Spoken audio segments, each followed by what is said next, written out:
大家好，我是娟子。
把面团搓长，切成大小相等的面剂，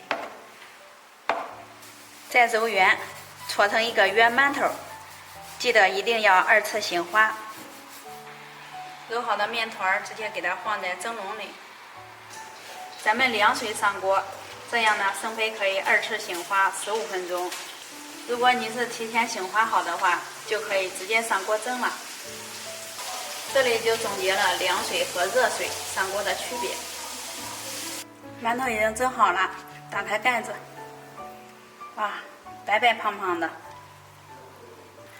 蒸好的馒头呢，白白胖胖的，特别的暄软。